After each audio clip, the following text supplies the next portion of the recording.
5 o'clock. Okay. Pam, tell us why you're running. Well, first I'll tell you, I've lived in Chapel Hill for over 30 years, raised our 4 kids here. My husband's an associate professor at UNC. I've been active in the community in a variety of ways, as you know. I've been a school board member, an Orange County commissioner. I've served on Triangle Land Conservancy, Sierra Club, a lot of nonprofits. I have a financial background. I help nonprofits become financially sustainable for the future. I'm good with financial numbers. I have my own little company I started after I quit being a commercial commissioner, and it's commercial real estate. It's very small, paying someone else to run it because I don't have time with mayoring to do that. But during all that time and all that community service, I've built a lot of relationships, both within the community and outside the community. And that's really helped the town in my position to be able to count on those, especially during COVID. It's been an amazing time during COVID, leaderships, and you're seeing mayors quit all over the country. And I've been fortunate that I've had the ability to connect with mayors all across the state and the country to talk and share and figure out how to move forward during this time, and with the Orange leaders as well. I knew all those folks before, and so it was easy for us to pull together, work together, and help each other out as we sort of navigated what best plans to do. Why I'm running again is because there's a lot of exciting things and positive energy happening in Chapel Hill. The pressures of growth are the main concerns we have. The whole region is experiencing explosive growth. We're one of the fastest growing regions in the country.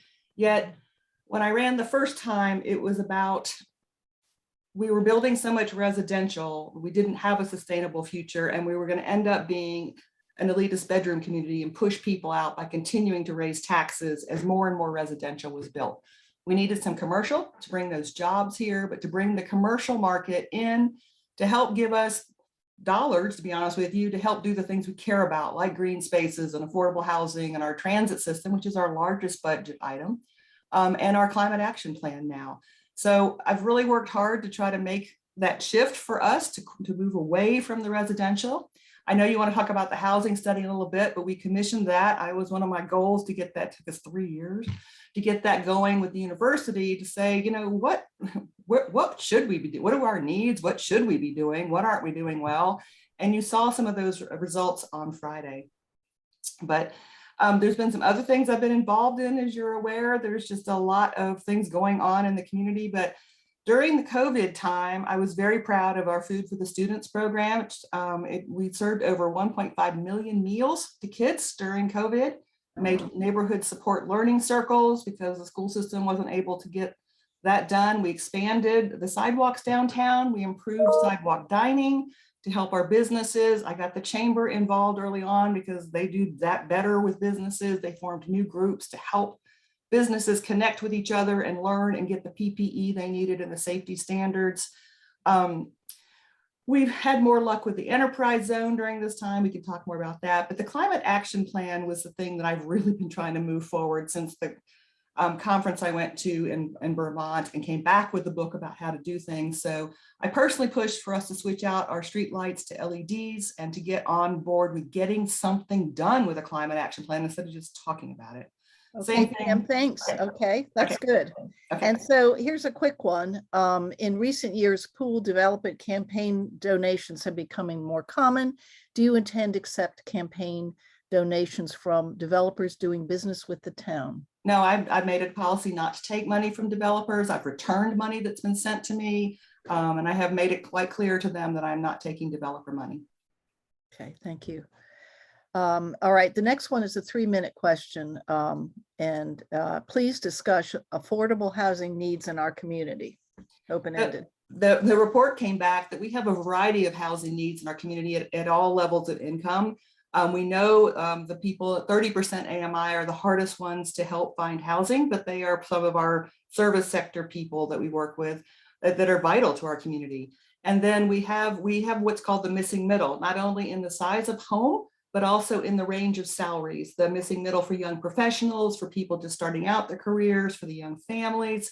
And that's what this report showed. We made some guesses at that. We didn't really know. It also said we have plenty of student housing, and students like to talk about affordable housing from their perspective, but I don't think that's the town's concern. So we need to have housing to help people live in our community and work in our community in the same way. And that goes both ways. We have people that live in very expensive homes that get up every day and leave our community all day to work somewhere else. And then we have people who are driving in from far away to work all kinds of jobs. And in partnering with the university to find out young professionals are living in Apex or an hour commute away to come work at UNC doesn't help them attract good talent. And it doesn't make people feel connected to our community when they're either leaving during the day or coming from somewhere else and not being part of this community. So I've really worked on a strategic plan to get us that affordable housing in those different ranges. Instead of just talking about, we want affordable housing, how do we get there? And the ways to get the lower end of affordable housing units is to use town-owned land or land that is donated and to partner with groups who can get tax credits or who have the Affordable Housing Coalition, have the avenues to pull that together for us. The next level is working with developers. It has been a slippery slope and the state legislature keeps taking away opportunities for us to mandate that. We're being sued for all the payment in lieu we've done in the past. And so we're now only taking units on site. Those get mixed in, which helps with people being spread out in a community. And so that's been another opportunity. The other one is trying to do our master leasing plan, our employee plan, and trying to bridge the gap to help make sure people can live here in the ranges that work. And we're having success with those, and especially the master leasing. It's actually worked out quite well. So Okay. just to follow up, I think that and again, I'm no expert in affordable housing, but I think that what the missing middle is home ownership rather than apartment living. And yet what's being offered for housing in town is apartments, Right. which leaves it unable for young families to develop equity. And right. so, Yeah, so we're trying to do more of the missing middle. We're trying to change some of our requirements to, and we've made it known to the development community. We're looking for the missing middle. I did pull a group of developers together to ask them why we weren't getting it, to see what they would tell me. These aren't ones that develop in Chapel Hill anymore.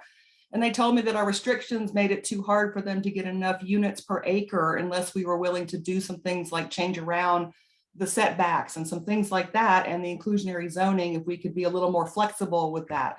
So we've been working towards that, and you saw Bridgepoint come through. It was one of the first ones to take advantage of the new way of thinking on ownership. And then the Annex project came forward with condos. We really pushed hard to make those for sale units so people could build equity.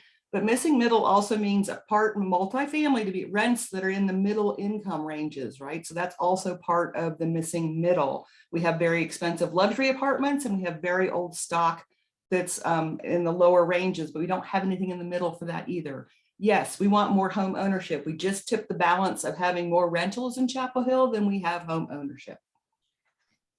Go ahead, Teresa. well, I think how might conditional zoning be used effectively by the town council to further the goal of providing a mix of housing for all incomes? So the conditional zoning tool allows us to approve and negotiate without having to stick to the SUP rules of only being legislated. That met the 4 findings, we had to approve it. And so now we have the ability to say, we just don't like what you're putting out there. We can negotiate to get the things we want, like the missing middle, like the home ownership, like some green spaces instead of building on every square inch of the property, and getting them to give some community benefits back that we need. So this conditional zoning tool gives us the ability to have them pre-do some things. So putting in the multimodal path or all those kinds of things that we can work with them on this conditional zoning tool.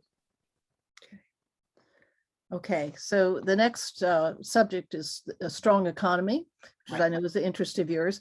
So there are 4 discrete questions related to that. One is, has the form-based code as implemented in the Blue Hill strengthened the economy, and how not? So I think the Blue Hill district has been a disappointment. I think form-based code can work, but this one didn't have the details worked out before it went out there. We've tried to tweak it to help get some better results, but the goal was to get more commercial in the Blue Hill district. Instead, we have gotten quadruple the amount of residential that was originally thought that we were after. And there was no stormwater put in, no green space, no public amenity, no setbacks. And it didn't work out as well. Now, there are some businesses, people are enjoying the restaurants, but we're going to have a traffic nightmare pretty soon over in the Eastgate area with Aldi coming in now and all. So yes, there has been some commercial revitalization, but there's been more residential than I think the area could handle since we haven't been able to expand our transit. As you know, we had to cut back on transit. So it's been interesting. I will tell you that with our revised plan though, we've been able to offer some businesses, some lifelines. We want to keep our independently owned businesses. We want to help them thrive. We want to especially have our minority businesses have a leg up. So we've been working and we've been looking in the Blue Hill District to those businesses to give them some help. I don't know what to say other than we tried to put the tweaks in to require commercial in some of these developments that kind of held off, but they're finding ways around it. As fast as we put in a new code, they're finding ways to go around it. And I personally went and petitioned against the Elliott apartment complex, and still our CDC approved it, right? And we made a change that they couldn't approve it anymore 3-2. They had to have 5 votes to approve something because we should never have it down to something like that. That was pretty bad. So how about the UNC Chapel Hill report? And thank you for commissioning that. That was really an excellent report. We've all been talking about it and discussing it. What are the lessons that we can learn from this study? So in talking with UNC, like I said, they're concerned about attracting young faculty and new folks who can't live here, who can't afford to live or buy anything, and they don't want to live with co-eds. So we're trying to figure that out together. And looking at that, I thought maybe, student housing should stay on MLK on the transit corridor, but to come back and say we don't really need more student housing was a fascinating discovery. The housing report is going to be used. The council was all engaged with it, learning about, we're just building cruise liners. We're not along the corridors. We're not building a sense of community. We're not looking at the overall layout, the overall picture, and weaving it together. And we've talked about, the mobility plan and our greenway network and where we want to have places for people to gather and public spaces. But we've been looking at each project individually by project instead of looking at the overall town and how it works together. And so council wants to follow up and have a work session and have Rod come back and talk us through. Now that we know what we need and what we've been doing incorrectly, we now need to know how we do it better and make it community driven instead of just developer project by developer project. So here's a 2-minute question, and you know that you've heard a lot from Chalt on this, but what do we know about how the cost of town services and tax revenue income of residential housing has on the town budgets, and what can we do to get an update study so that the council can understand what's going on? I'm still as frustrated as you are. We keep asking the staff. They just declare they can't come back with a financial equation that makes any sense to work on this. I will tell you, we do know that commercial does contribute more to the tax base because they're not using the library or they're not doing certain things. Multifamily is a bulk, that you've got a congregate of folks, so we don't do their garbage pickup and things like that, but then they're on the roads, they're all out using the transit. And how do you quantify all that? And I'm not really sure. I will tell you, it takes $200,000 to build an apartment unit. That's what it costs now. And when we had the gentleman come from Charlottesville to talk about anything that's $635,000 or more contributes more to the tax base than it uses in services. So that's an interesting, if you balance those out, what does that really shake out to be? Town services costs have increased over time because we keep increasing employee pay to keep up with cost of living, and 70% of our budget is employee pay. We haven't added many new positions at all. So how do you quantify the services when you're adding more folks? We haven't added any more police or fire, even with all these additional apartment buildings. We did have to buy a new truck though. So you have to factor in, we had to buy a new ladder truck to reach those top levels of these places. So I would like to know how we do that too, but I think it's more important to look at the overall place of, now we have all this residential, we know which residential we don't have, that's what we need. And council needs to hang firm on insisting that we get the kinds of things we need versus just what the developer wants to push at us. And we were hopeful the multifamily market would lose its financial backing, but it seems not to have slowed down in the whole triangle area. I think it'd be wonderful to get another study like the Renkow study, because that's, when you see it in black and white by a respected professor, it makes a difference. Correct. So I hope you can do something about that. Okay. I would like to. All right. All right, next question on green infrastructure. So, Can we talk, was there any more about the economy? Because I wanted to tell you the Downtown Together program. yes, we were going to talk about a business using conditional zoning to support locally owned businesses. Do you want to handle it that way? I sort of went, right. sure. All So right, Downtown Together is a program I've been working on for 3 years with the Chancellor's office to get them to acknowledge that they have some ownership in our town of bringing businesses here. This is their front door. They should be contributing to the health and welfare of what it looks like, how it works, and to bring more economy here, because a town can't exist on 9 months out of the year. It's just not possible for businesses to thrive downtown. So we've been working on this. It's a 3-pronged approach. One group's been working solely on beautification. We're doing more with the planters. We're putting more planters out. We're doing more sidewalk amenities. We're power washing finally more often. And there's going to be a lot more involved with beautification. This next stage with the Innovation Hub, moving to the renovated CVS Tower, is bringing all the innovation together, having it there, having space for networking, having space for co-working, having rental space like you have out at the Frontier in the park, so that businesses can start here, grow here, and stay here, and then offer internships and real jobs to people. $1.2 billion in research goes into UNC every year. And those companies have to do their research off campus. And so they go to Durham and to RTP and sometimes Raleigh because we don't have the facilities for them to do it. We want them to stay in Chapel Hill and grow here. So that's 2.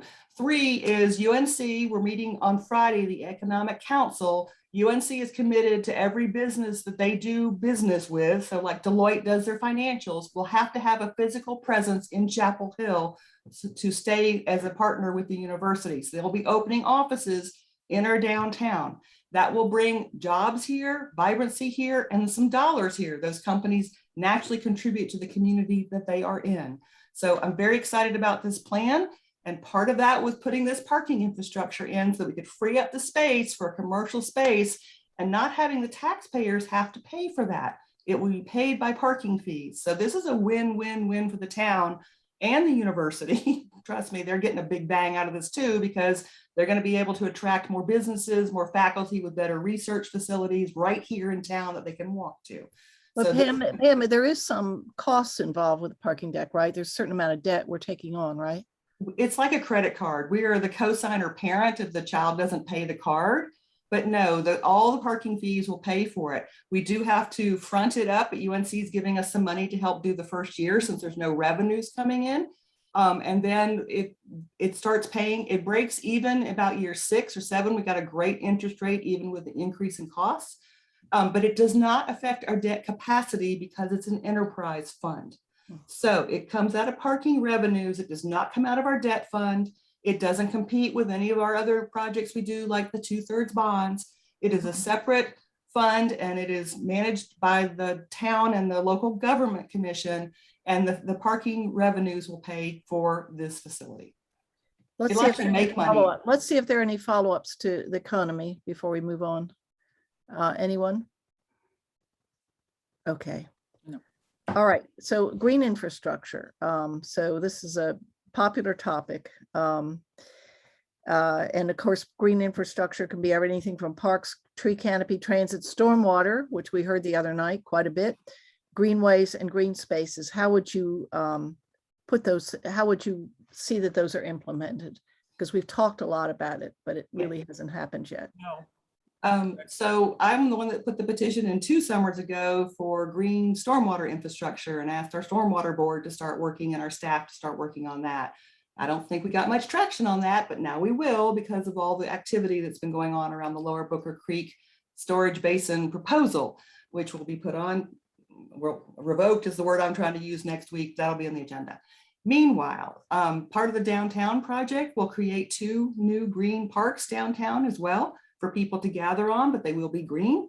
And then we've done a tree replanting. We've worked at hotspots. We've gotten grants. We have a tree committee that's no longer in the mayor's office anymore.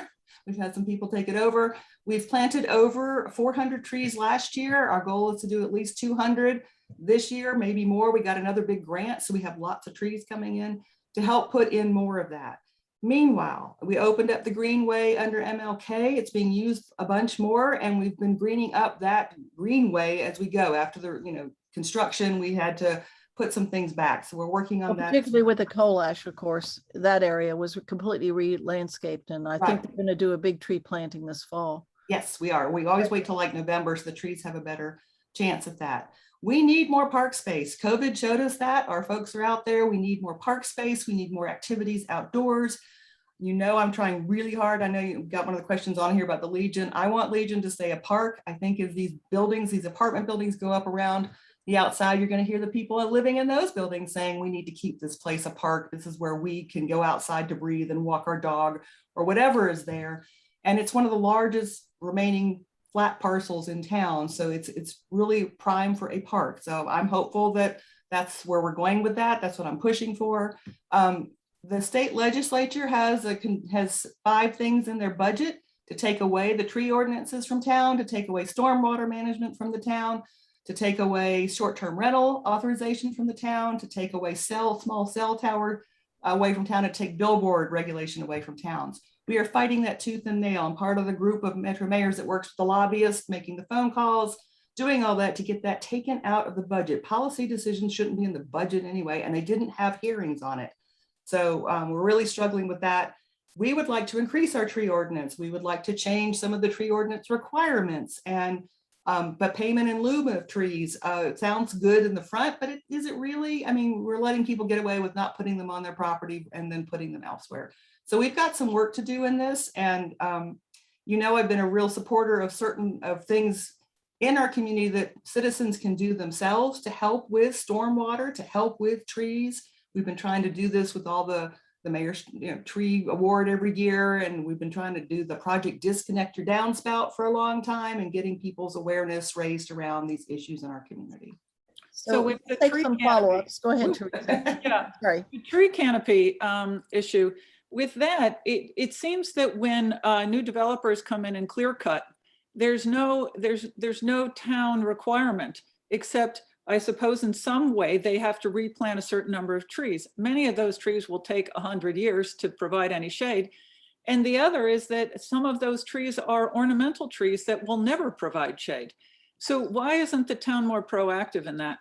We were told not to change our tree ordinance. We noticed the same problems you're noting right now on what developers were putting back. We were told to not change our tree ordinance for fear the state legislature would take it away completely because they did it to one town already. They do count the ornamentals differently so that they're not counted as they're counted for the size tree canopy that they are.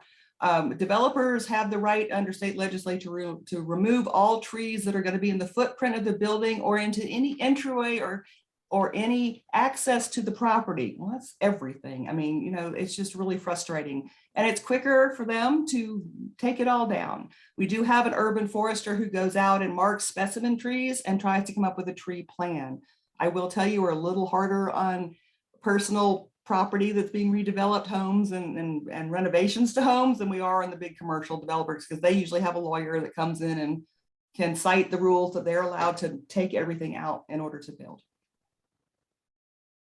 Yeah. Okay. And your state legislature does not believe in climate change, right? They are anti anything that has to do with preserving your community and doing things. They won't let you put a ban on plastic bags. They won't let us require solar roofs. They won't let us require, what was the other thing? We can't charge for plastic bags either. There was a whole list of things that we're not allowed to do.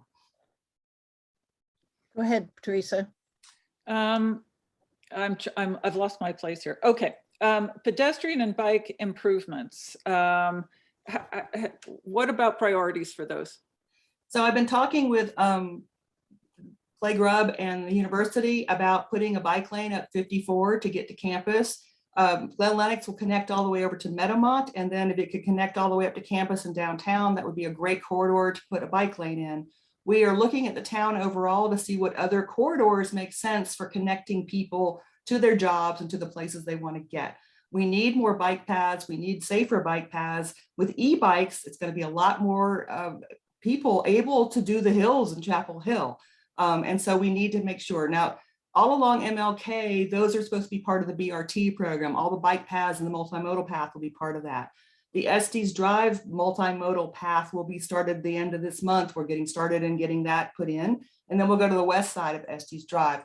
But we decided to take a look at what the connections people were trying to make. We've got people who live in Southern Village that work at Meadowmont, and how do we get them safely? They like to ride a bike. We've got people that live in Chapel Hill who go to Durham. How do we get them safely through our part of Chapel Hill and connect them? Let me just ask a quick follow-up on that. I think we already have, a really good mobility plan. And what we'd love to see would be a dedicated source of revenue go in that every year and do the top priority items in that plan, rather than just, pull it out of the air. I think we need to start following. Well, these are in the plan, Julie, but we took a relook at which ones made sense for where people were going for work. All right. To get them to those places, instead of just waiting, your 10th on the list, to take a look at that list again and say, people are actually riding this and going here. And then we worked with DOT. We got the Colbreth, when it was being restriped, we got the Colbreth bike plan put in. Because we had the traffic modeler, they were willing to take that data instead of us doing a traffic count. A traffic count cost us like 30 grand to do. The modeler, we just plugged in the data. I mean, it's not that simple, but it didn't cost the money to do that. And then DOT put the bike plan in. So we've got other ones to do that kind of thing. So we're taking advantage of that. Okay. So let's see. Go Do ahead. we have time for another follow-up? Yes, go ahead. Okay, so Pam, you talked about, I think it was the Legion Road, but what about the heritage site at Easttown and the Green Tract and the J Street? What about those areas? So the Green Tract is a work in progress. I got the other two leaders to agree on this environmental study so we could actually realign the headwaters parcel to protect the most sensitive areas. Then we're trying to look at a road network that doesn't destroy as much habitat as the ones the consultant proposed. We will have active green space there. We will have passive green space there. The school has a site at the southern end. I don't know that they're going to build it. I mean, who knows, ever probably. And so that would probably stay in the green character. J Street's an interesting situation. I did go out and walk it with the neighbors. It was purchased as open space. And so to come back and figure out what makes sense if it was purchased that way. I mean, legally, yes, a council can change their minds and they can rededicate it, but if that's not what the voters voted for. So I'm intrigued to hear more of the information back from our attorneys when we get it, to see what we do about that situation. And we're still in negotiations with Easttown, with the heritage site and everything, and they shut down during COVID. I have no clue we are, but they have to dedicate some of that land. We gave them the pond in exchange. They need to dedicate most, if not all, that land over there because of the special conditions. But that one is a work in progress. There's some other parcels too that we need to make sure we keep our eye on. What people love about this community is our greenness and our ability to be in the greenness. And so we need to make sure that stays in place. Okay. You have something on the climate action plan there, Teresa? Yeah. So I want to tell you about something exciting. I had John Richardson apply for the grant to replace the lights at Cedar Falls Park because they burn the longest. We had the numbers. We got the grant from Orange to meet half, and we went back to get the bid and the look at how much the price came down. So we get to do the whole park will be done, and we can do the parking lot lights. Once we do that park, we can use the savings in our electric bill to switch and do all the other park and outside activities that the town has. Meanwhile, we're making sure that our own buildings and facilities have the LEDs. It's reducing the usage, but where we get the biggest bang for the buck is on reducing transportation, getting people out of their cars. So we've been really pushing for a lot more of an EV charging station network to get people out of their cars or use electric cars, and to make these multimodal paths and these pathways where people can use the e-bikes and the other forms of transportation, because transportation's our biggest carbon footprint, and next is buildings. And then I've been working with UNC. They're going to give an update next week too on where they are in their plan. And we're giving an update where we are in our climate action plan and next steps that we have. And then I have a goal, and I've been researching with Duke Energy's renewables department of us getting our own solar farm as a town, a community solar farm, to help power our own facilities, but allow other community members to join in. 2 towns have done this already, and we are looking at ways that we can actually do this and do it in the short term. because I want to put solar on the roof at the transit center and at the public works center. Those are huge roofs, Yes, but the we've been roofs, pressing for that. Yes. yeah, the It's roofs been are due to be very, very replaced in slow. 4 years, so they don't want to Yeah. put the solar on and then pull it Yeah. all off again. So yeah. I think the frustration on the climate action plan is that there were a bunch of very sort of Lofty goals. elusive, lofty goals to Yeah. be met by 2050. And what we want to see is the mayor and council push for the kinds of things you're talking about, things with that are measurable, that are actually steps forward. Yeah. And so you're going to see a few of those next week, but I was, like I said, really excited about this park situation because we actually spend a lot of money lighting those big ball field lights. Those burn a lot. You're right. Yep. Good. All right, on to public engagement. And if we have any time at the end, we'll take other questions. So the town council and staff are pretty good at the outreach planning exercises and adopting town plans reflecting that engagement. So how can you and the council do a better job at following these plans as you make land use decisions? That would be helpful, wouldn't it? We gather all this input and then a developer comes with a completely different idea and we're like, oh, okay, we'll do that. No, we have to do a better job. We tried it with the flume. I think we were good in some places, but not in others. And we overlooked some big components. Again, it's about building community versus just building buildings or just building more multifamily. And we heard it loud and clear from the community. They want us to build community. They want to build places to be. They want to gathering places, public places, green infrastructure, all those things you've been talking about. They want that too.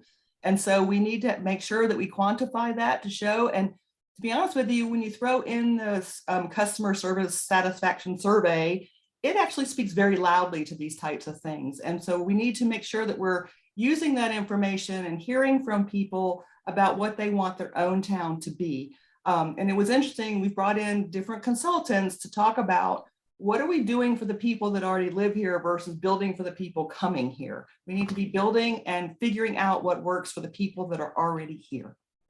Here, here. So I have a follow-up to that question. Okay.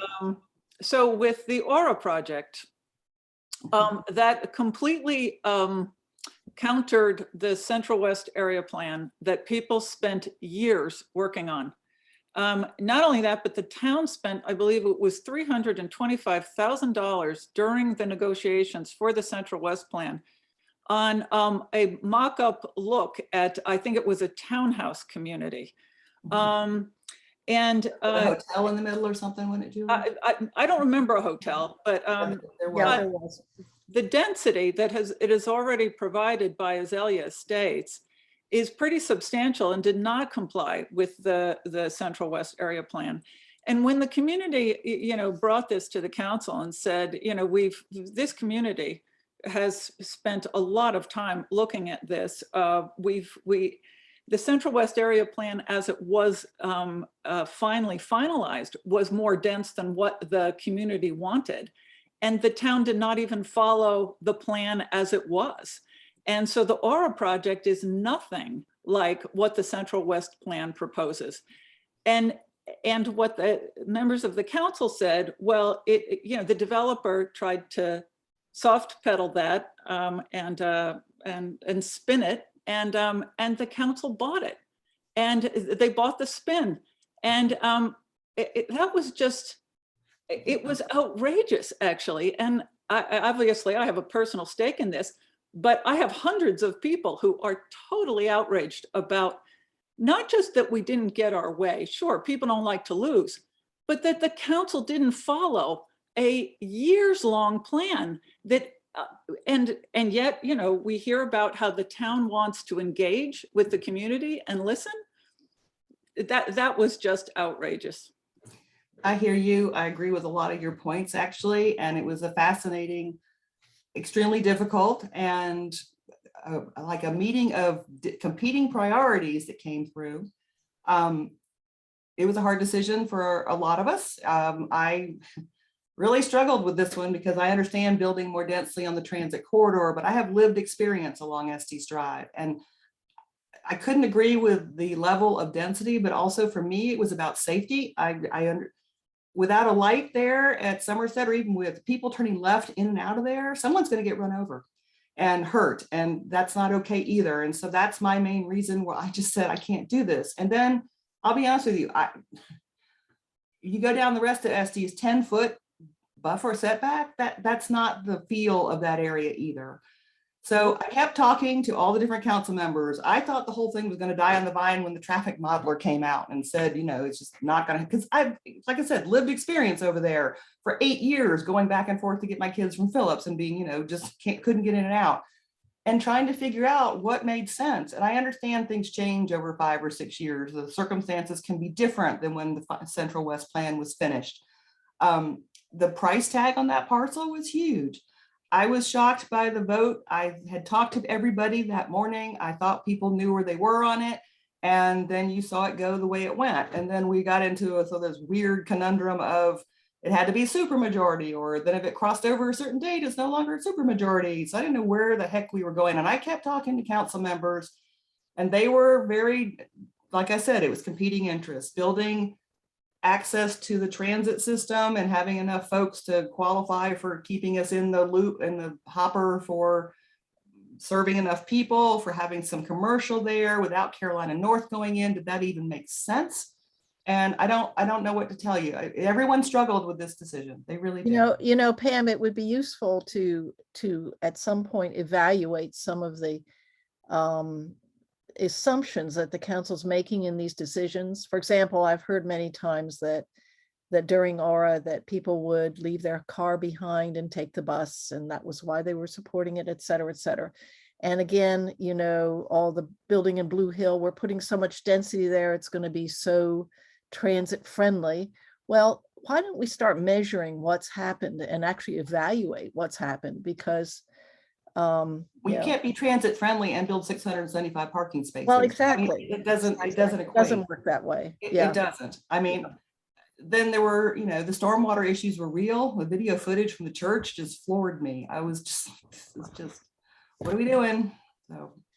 Okay, so we'll move on from Aura and hope that I picked up litter all along Estes Drive on Saturday with the litter audit with the group from the Rotary.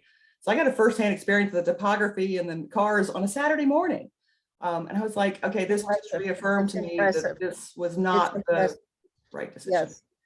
So the last question deals with a council decision that you agreed with and one you disagreed with, and explain why you agreed with the former and how you would have handled the latter. I agreed with Bridgepoint when we redesigned it to get the middle housing, the townhomes, because the original proposal came through with a multifamily.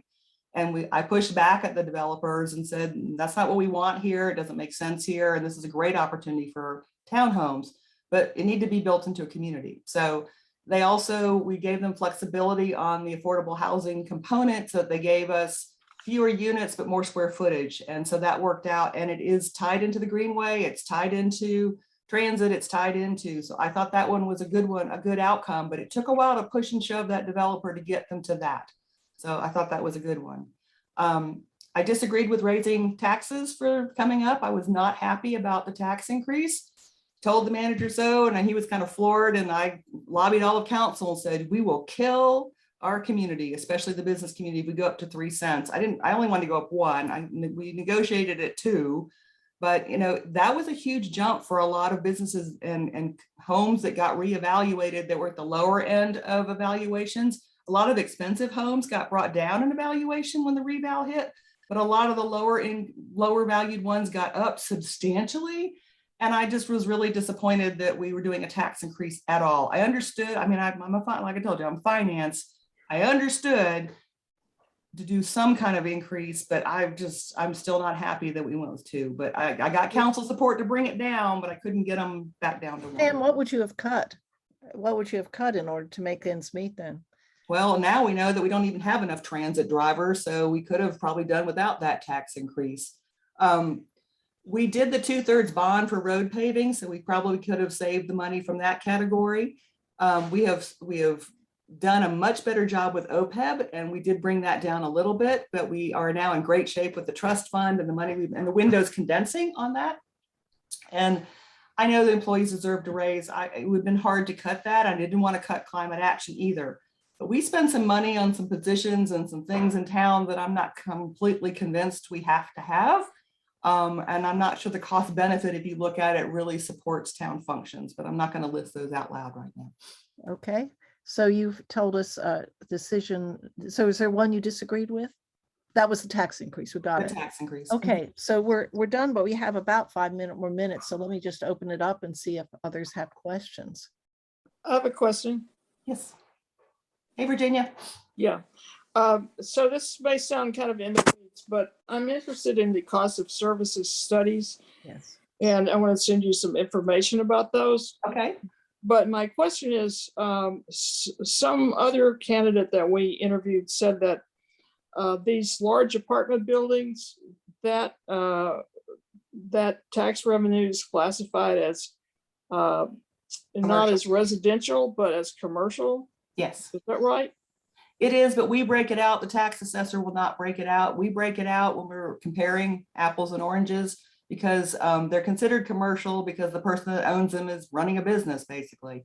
We consider them residential. So when we break those numbers out, we do it differently. So if you did a cost of services study, you would count it as residential then? Mhm. Okay, Yes. okay. Okay. Because there's a template for these studies, and I don't think it would be too hard to actually If for you the found staff one, to do it. Julie I- knows I- our staff keeps pushing us back saying, we can't do that. We are hiring an Just analytics send you person the again. some studies in this template, and also you might hire the people who did it in 2012 would be another possibility. Okay, I'd be happy to see the information. Okay, thanks. Okay, other folks on the call want to ask Pam a question? So can I say I would Yes. very much like to be endorsed by CHALT. Y'all convinced me to run in the first place. I have tried very hard. I know we haven't always gotten the results that you all wanted. There's a lot more that's going on and a lot of good changes that we have brought in. Also bringing Jeannie in, we've made it a priority to make sure she communicates back out when I can't to folks at CHALT. And you've helped really craft and make some of these projects that we couldn't stop. You've made them a lot better. I'm worried about this upcoming council. There'll be at least three new council members. And after the forum last night, I'm even more worried. So it's going to take strong leadership to educate these new folks and to not let a certain faction on the council run away with making the motions and getting the votes before they even show up for a meeting. I have a good relationship with the council members. They are all supporting me except for the one that's running against me. All the former mayors are supporting me. I've kept the former mayors in the loop about all the things going on with economic development, specifically in affordable housing. We meet, we talk, we connect, and it's a community, and I love this community, and I am dedicated to doing it better. It's just like trying to change the Titanic sometimes, and it takes a lot. I mean, I work it 24/7, folks. I mean, I pour it in there, and I know we don't always get it right. I mean, talking to Jess today, we did the sub watershed study, and the decision was bad. That was a bad decision on our part, but I'm at least willing to say that was bad. Let's open that back up and let's take a relook. So I would like to do this job again for another term and finish up the parking deck, which was my big thing to push in to change downtown and to finish the work on the downtown together to make sure it really happens. I've been involved in the incubator launch program, trying to make sure those companies stay here. I meet with them. I go the extra mile trying to make sure this community is set to thrive for the future without building it into that luxury apartment bedroom community that they were we were slated to go there. I mean, that's what was going to happen. And I'm going to need your help on North Chapel Hill. These proposals keep coming at me and I'm like, no. And if they get a council that says, sure, we're going to be seeing more of these luxury liners built along the transit corridors.